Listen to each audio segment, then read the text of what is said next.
So about 12 years ago, I was assigned to cover a powwow event that the Potawatomi tribe near Battle Creek was having. And in my write-up on the powwow, I used the word wailing to describe one of the traditional songs that the Potawatomi sang at the event.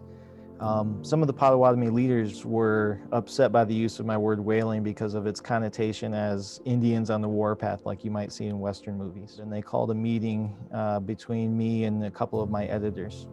So I and two of my editors, three white guys, are in this room with a couple of leaders from the Potawatomi Tribal Council, and they shared their concerns with us, and quite frankly, we got angry. We got frustrated because we didn't mean it in a negative way, so how dare they hold us accountable for it that way? So the Potawatomi leaders left the meeting, and for years after that, the relationship was very sour.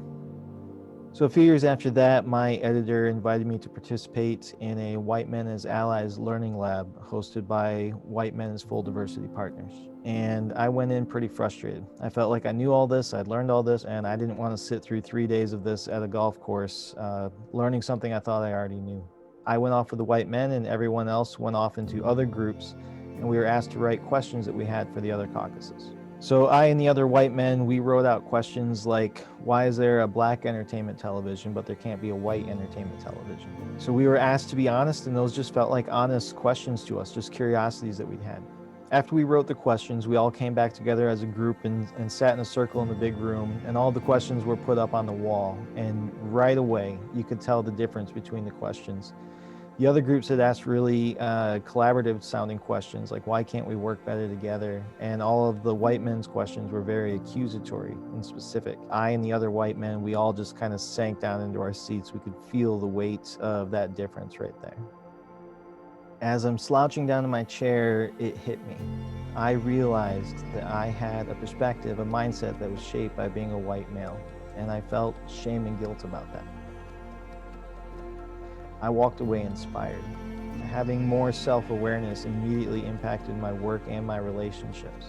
A few years after the learning lab, one of the leaders of the Potawatomi tribe near Battle Creek invited me to a meeting. I was a little bit apprehensive about it. Our relationship had been soured from that event after the powwow years ago, and I was nervous about meeting with this person again. But I went to the meeting, and I took an opportunity at the end of the meeting to apologize for that word I'd used covering the powwow.